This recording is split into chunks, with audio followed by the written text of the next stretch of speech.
Dear friends, welcome. My name is Alexey Ognev, CEO of the DigiU ecosystem. Today, we're holding another webinar. We'll be discussing our plans for the next few months and the results of the first 2 months of this year. They are truly impressive. Across all our focus areas, we are maintaining the same speed and momentum we built up by the end of 2024. And of course, we'll talk about the main directions of our work that were outlined during last year's final webinar. We will touch on the topic of the buyback program. As promised, we will also discuss the Solana Validators program. It's an incredibly exciting project, and there is a lot of demand for changes, better terms, and greater accessibility. I'll try to outline our stance on this. For those who want to dive a bit deeper, you might hear a few more details from me and get a sense of the company's position on building a network of validators for one blockchain or another, as well as how we can leverage them from a technical perspective. I think it will also be helpful to understand why this direction matters to us overall. To start, it makes sense to go over the main goals we set for 2025. We entered this year with really positive and exciting expectations, buoyed by the pleasant feeling of celebrating the company's 5-year anniversary, the strong finish to 2024, and the ambitious plans we have laid out for the next stage of the company's growth. That's because our model, a blend of a venture capital fund and crowdfunding, has exceeded all expectations, not just for our team, but also for those who follow us, whether as users, investors in our products, or tech partners. This unconventional approach to launching an IT company, paired with its long-term success, really grabs attention. We've been getting complimentary feedback, with people saying we've done a great job choosing this development path. It allows us to build a user base while simultaneously tapping into markets across different countries. It's a big, multifaceted model that's expanding in all directions, sometimes faster or more in certain areas, but it still pulls everything else along with it. So obviously, we decided to keep developing this model. Now, about the goals we have set for 2025, let's dive into them a bit more. We will also talk about what else happened in 2024 that's worth keeping in mind. I will share my take on it. At the start of the year, we saw a shift in the political landscape that inevitably placed some constraints on the world at large, and our company in particular. But now, we are seeing that attitudes toward IT and cryptocurrencies from key players, like the United States, with its new president, have significantly improved. One thing worth noting is the direct involvement of the US president in launching their own token. Regardless of how you feel about it or what we might say about it, whether I think it's cool or not, that's not the point. The point is, it happened, and it signals, first off, an obvious grab for attention. Hey, everyone, look over here. Something is going on. Even the new president of the United States of America is saying we should pay attention. That's one of about 10 conclusions you could draw. It's drawing focus in a bold, unexpected way that no one saw coming. So, in many ways, there is something to learn from it. That said, we will also aim to surprise you this year with some bolder tech solutions and even investment opportunities. Basically, We are keeping an eye on the market and trying to stay ahead of the curve. Alright, let's gradually shift to those goals. Clearly, as we've said before, this year will be a big one for the company in a few key areas. First up is the legal sphere. We are currently finalizing our reorganization process and choosing a jurisdiction. As planned, this will wrap up in the first or second quarter.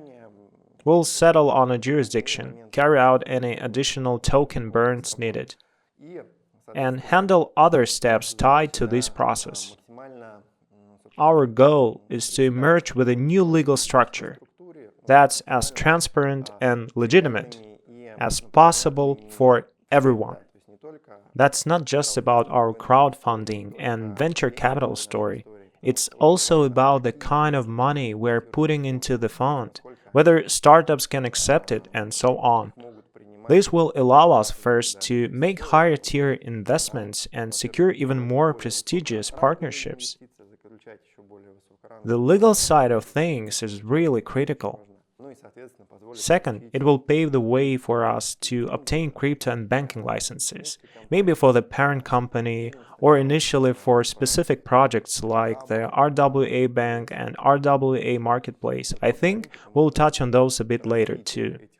Developing this product is one of the top priorities this year, especially since the tokenization trend is increasingly becoming part of our lives. These market events are basically telling us, guys, you're on the right track. Keep it up and maybe pick up the pace. Tokenized assets are growing, and they are increasingly backed by real-world assets. Stablecoins, precious metals, national bonds, you name it. The market's evolving, and our RWA Bank and Marketplace model is proving its viability. So, developing these ecosystems is another major focus with some really exciting financial potential. Obviously, banking products and marketplaces offering a wide range of services are popular and will stay that way.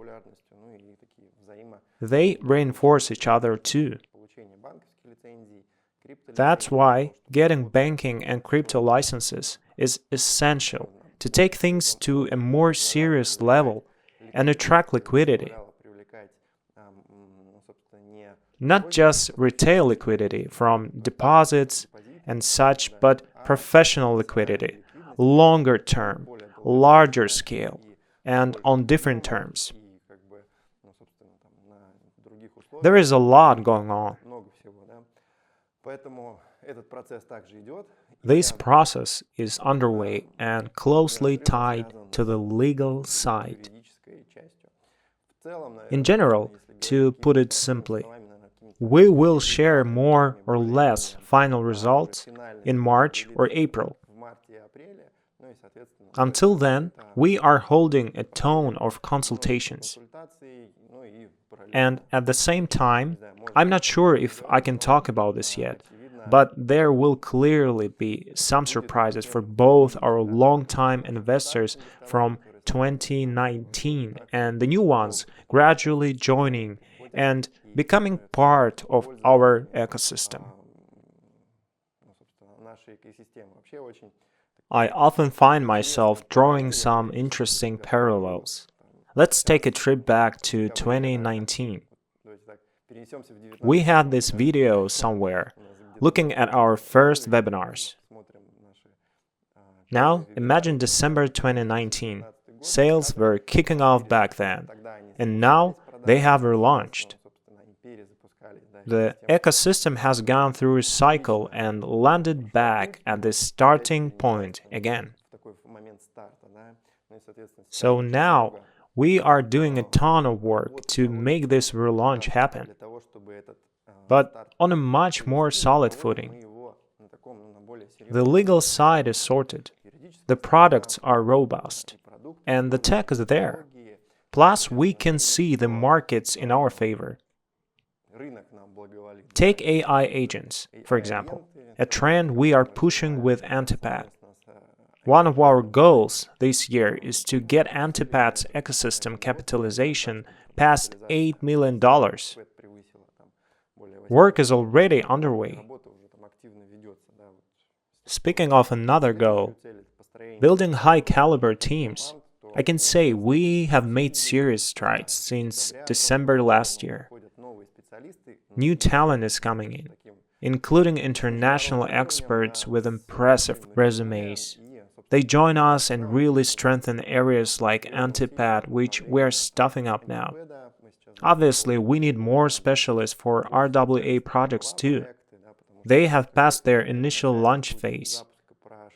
We have tested our hypothesis.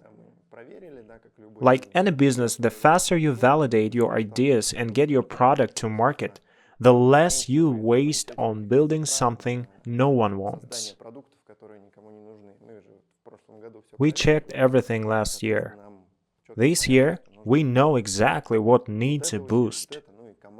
Like our teams. Building top-tier teams is a huge priority. So, work's happening there too. And since I mentioned Antipad, I'm reminded of our last webinar with IDAR where we dove into AI. Here's another market boost for us. The focus is shifting toward artificial intelligence agents. The tech has caught up and it's enabling faster, more dynamic development in this space. Society seems ready for it. Every phone or bot now has some form of artificial intelligence. You can chat with ChatGPT and so on. Then DeepSeek came along and shook up the game a bit. Back when we started in 2019, 2020, I remember it took an insane amount of effort, expertise, resources, and time just to say replicate a voice. Right now, this can be done literally in just a few minutes with really high quality. Back then, it felt like succeeding in this field would require tons of resources, money, and time. So let's try focusing on something that demands fewer resources, but still promises quicker financial returns.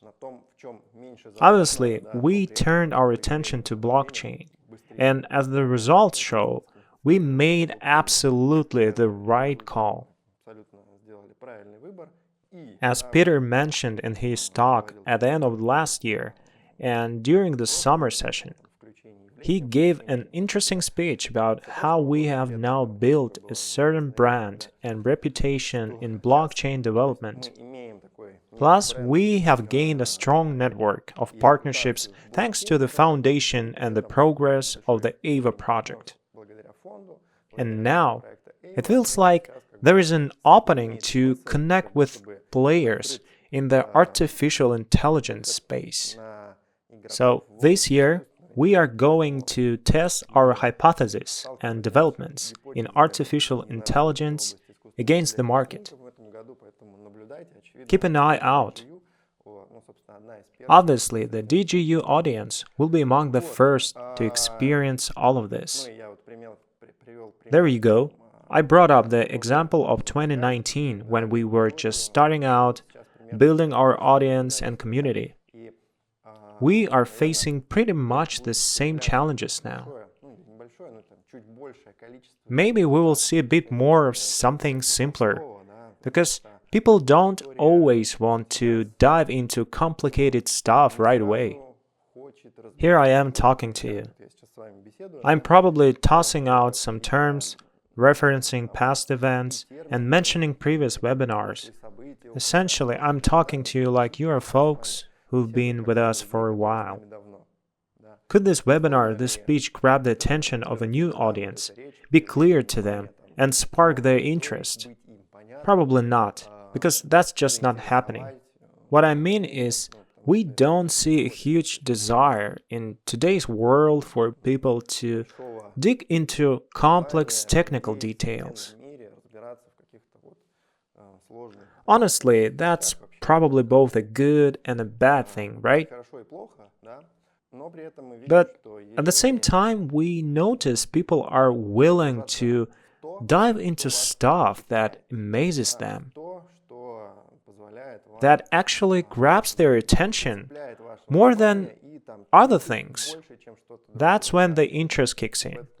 If everything is done right, you find yourself in an environment where your curiosity unfolds. Some see opportunities in exploring the market or learning about new tech, but that first touch point has to be as easy as possible. So this year, probably in the next few months, we will be focusing on that. You will see those initial signs. My way of engaging with the audience might shift a bit. Webinars like this will stick around, obviously, but we will add something else. Something that lets newcomers see us not just as a bunch of brainiacs throwing around big words, but as something human too. Let me remind you, the core goal and mission of the DigiU ecosystem is to make people the main beneficiaries of modern tech. At the very least, we need to come across as warm and approachable, so people actually want to connect with us. To build that bridge with a new audience, we've got to start with what interests them. So, thanks in part to our developments, like predictive analytics and recommendation tools, where we've got a bit of know-how, we've basically gotten some pointers from artificial intelligence, to put it simply. Let's keep moving. To sum up what I've said, work is underway in the directions we outlined late last year, and we are sticking to the plan step by step. The legal side, the business side, and the HR side. We are building business products with the main goal of making money. We are strengthening the legal framework to solidify our position in the market. And we are growing the team because without a team, tackling complex or unconventional solutions and honestly reaching these goals at all probably wouldn't be possible. People are the heart of it. Let's move on. One big, consistent topic from last week is the share buyback. We rolled out an interface in your account where you can accept the company's offer and sell 100% of your portfolio. This is our first share buyback, a significant milestone. The main point from the company's side is to give everyone who is interested, anyone whose mood or life circumstances have shifted, or whatever else, a chance to cash out. When we put this offer together, we aim to give people in the ecosystem an exit option. For us, it's a halfway point, but for some it might be necessary. There was demand from the audience across different countries. Everything aligned so organically, at just the right time, with the company's interests and the audience's requests. So we announced it in December, gave plenty of time, over a month, for everyone to hear about it. And of course submit their applications. Then for about a month and a half, we carefully organized everything and crunched the numbers. We came up with a rate that includes profit. We're not just returning money, we're actually returning it with a gain. And the range we initially set from 10% to 200%, we have stuck to. That's the profit margin built into the offer. We chat with industry peers from time to time. When we told them we are doing this, giving early investors a chance to exit and with profit, they just look at us like, why would you do that? It's just how we see things. We believe it's the right thing, the necessary thing. They say we are doing it right, really looking out for those early investors. If you look at how big tech startups grow, like for example Ava, which is a major tech startup, though I meant more like Tesla or other big names that started small over 8 to 10 years, sometimes even longer. Profit isn't even part of the conversation. This isn't about dividends or buybacks in the usual sense. Things have changed multiple times. What I mean is, we are digging into all of this in detail. We might even hold a webinar on the topic, but I'm just reaching out to you directly here. This isn't the company's standard stance. It's based on the fair, people-focused approach, which is something we have always stood by. The most important thing for the company is the ability to offer something to the audience that is asking for it. The earliest adopters, essentially. And in return, to take back company shares and pay out a cash equivalent that matches what someone initially put in, plus a certain percentage of profit. It's as fair as it gets, and that's exactly what we have done. Obviously, a ton of questions have popped up. Some of that comes from people not wanting to dig in and understand the details. I already touched on this before. The way we communicate and get users involved with our products or any company's products really doesn't always mean people want to dive deep into business processes, even just a little beyond the surface. Let me try to cover the main points now. There is a group of questions about how payouts will work. Will they be in installments or one by one? What's the schedule like? Will you pay everything at once? These questions are all basically about the same thing. From the start, we announced that we needed to figure out how many people would take up the offer. Since it covered about 70% of our audience, a big chunk, we calculated assuming all 70% might jump in and whether we would have the full amount available by the time payouts started. But it's tough to predict all of this ahead of time, so we built in the possibility of a payment schedule or staggered start to payouts. This was all announced and spelled out beforehand. So what's a payment schedule? Right now, the company's task is to figure out how many applications get confirmed, what the total payout amount will be, and to look at the financial results from the first and second quarters plus our plans for the third and fourth. Those three factors will shape the payout schedule. It will be personalized and show up in your accounts. If I remember right, you will see it around June. Of course, this doesn't rule out one-time payouts or partial ones. We are acting in the best interest of the company and the users, both those who applied and agreed to this, those exiting, and those sticking around. To me, this is a totally reasonable approach, just like always with a company. So we are watching, calculating, and waiting to see how it plays out. There were some questions about whether you can sell just 50% instead of everything, like, I believe in the company, I don't want to sell it all, but I could use some money now. The stance here is clear. We are buying back 100%. So it's all or nothing. Another question was, will this kind of thing happen again in the future, and when? There's no straight answer to that. It depends on the situation, the company's needs, and our readiness to pull it off. I will remind you, we've been preparing for this buyback for a few years.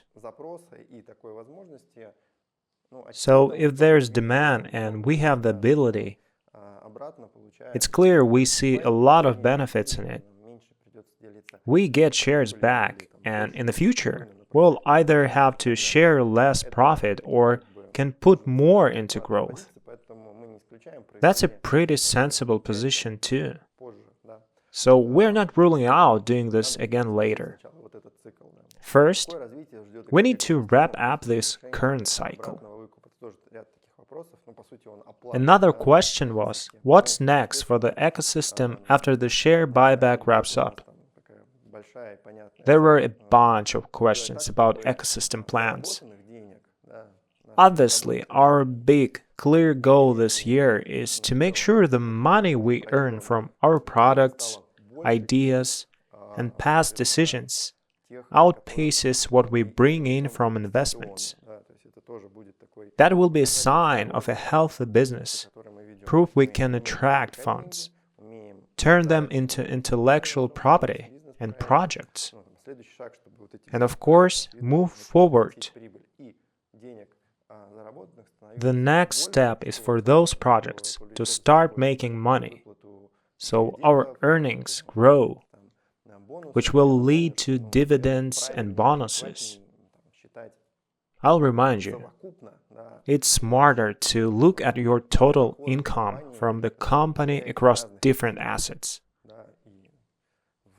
such as dollars, project tokens, and whatever else, together.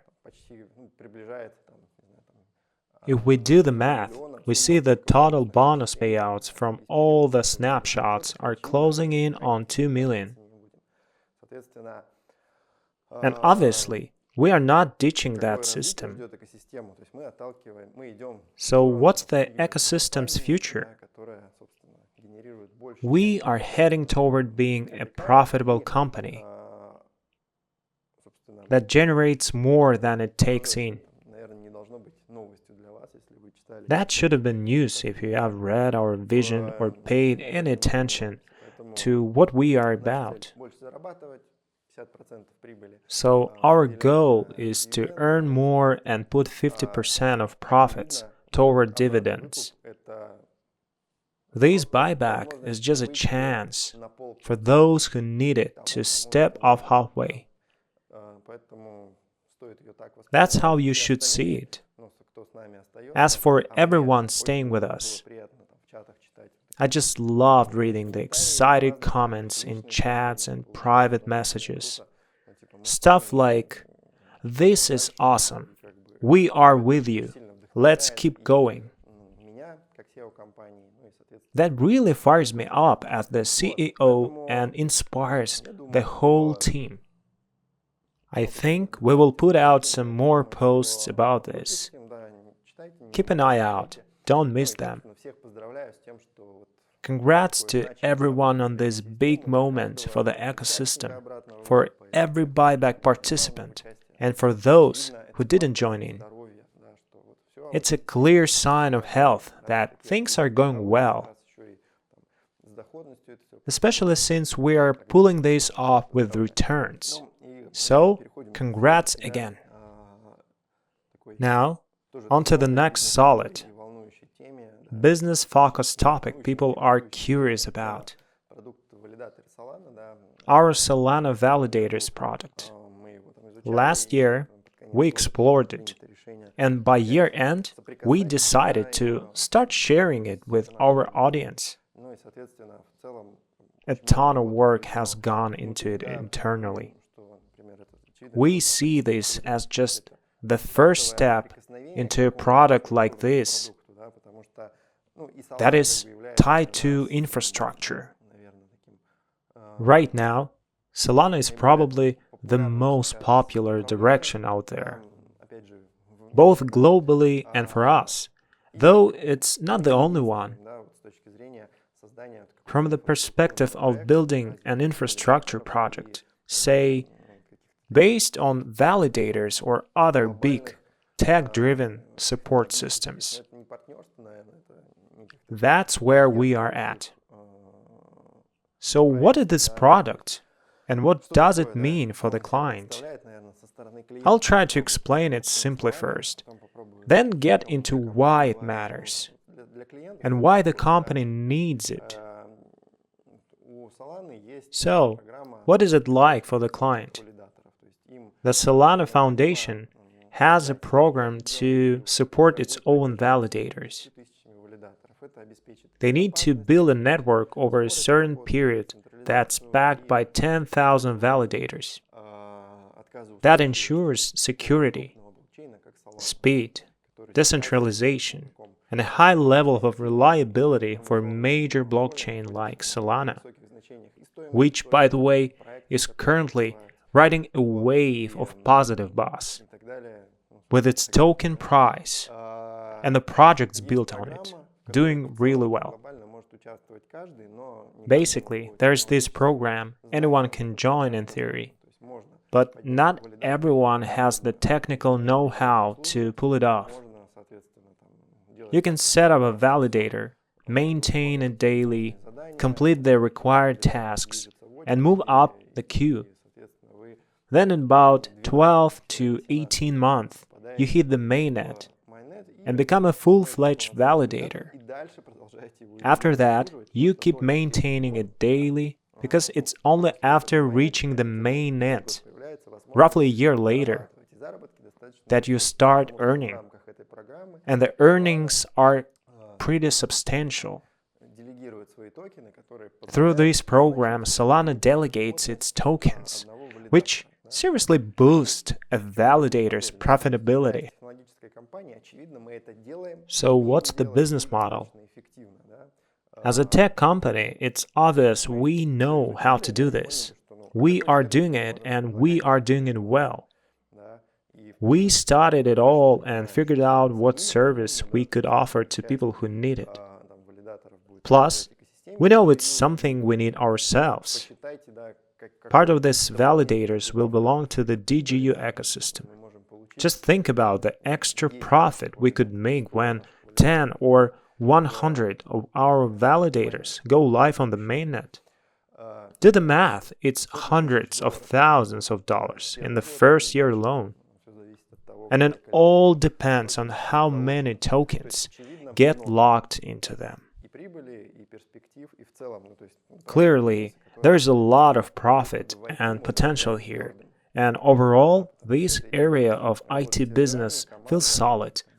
It's about working with servers, teams, stuff that's straightforward and relatively easy to grasp. So what service are we offering clients? We handle getting the validator up and running in the testnet, guarantee it goes live on the mainnet, and then manage it there too. Of course, we charge a fee for this, setup payments, because it's not free.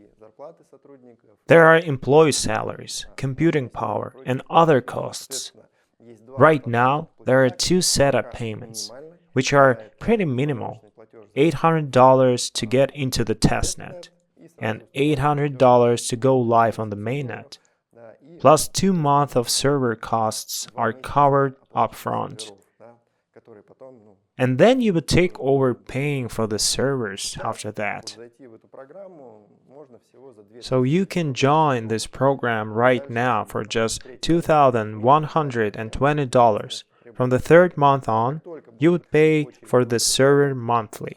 That's all the client needs to do. When it's time to go live on the mainnet, and we guarantee it will get there, you will need to stake a minimum number of tokens in the validator. Once that happens, it gets token delegation from Solana and starts earning on fees. Based on the current rates, that's 200 to 300 tokens a year. Maybe more. Either way, it's obviously several times higher than the costs. So the business model makes sense. We are using it ourselves as a company. We know it's profitable for us, and we see it's a service we can offer to anyone who is interested. At the start, we have already gotten a bunch of applications.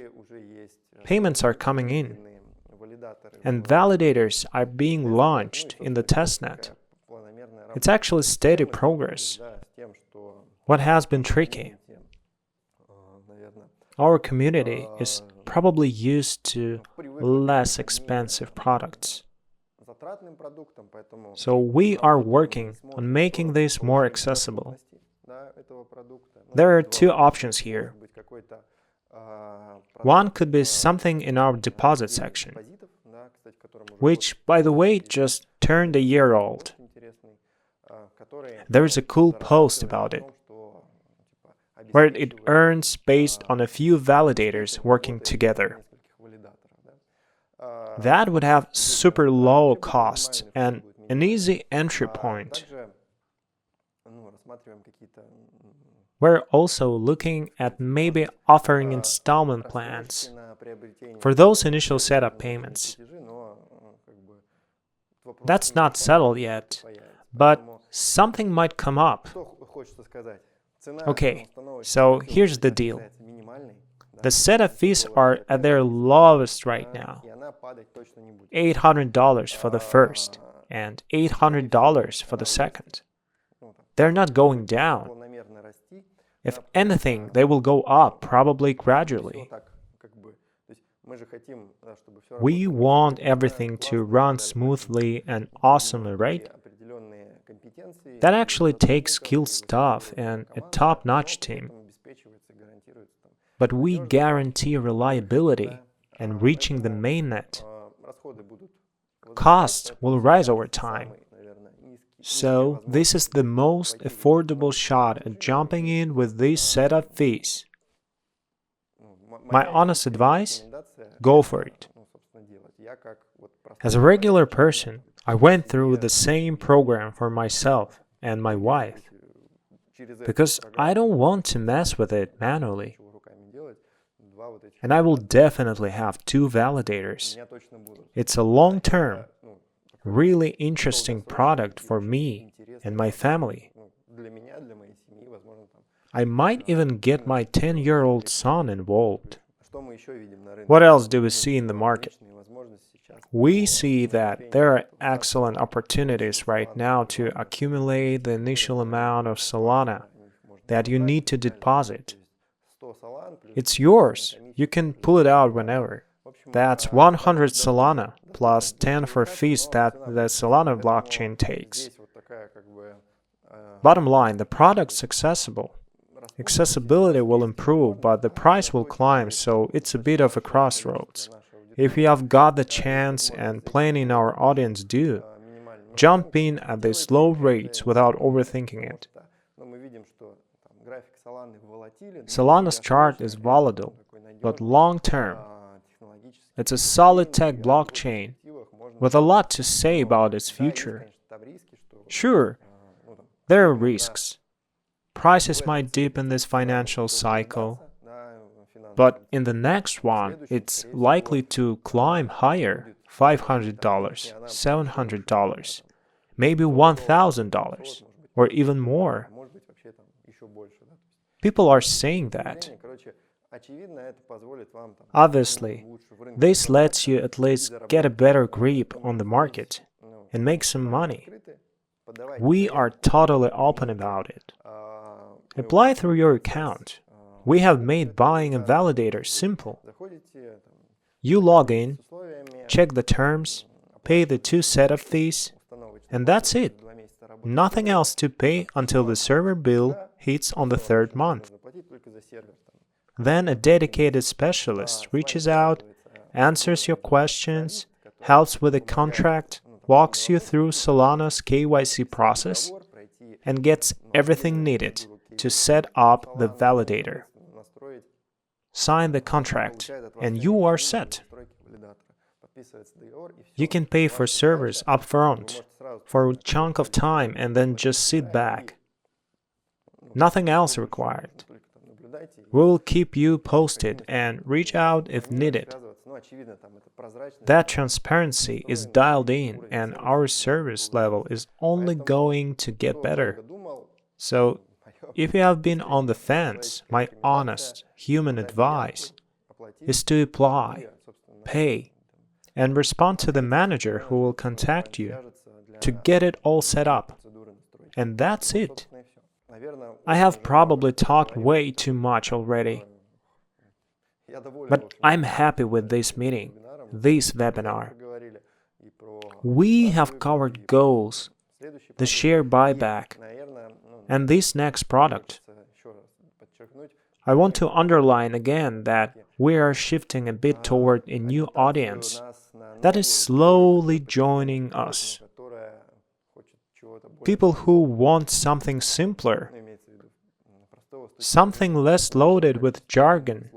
So we will probably add a new way of communicating like that soon. Thanks for this meeting, this webinar. I hope you will keep up with the DigiU ecosystem, our developments, take a sensible approach, and contribute to the ecosystem's growth. It all gets noticed, remembered, and ties into the overall financial outcome, yours too, and just life in general for everyone. Thank you. All the best.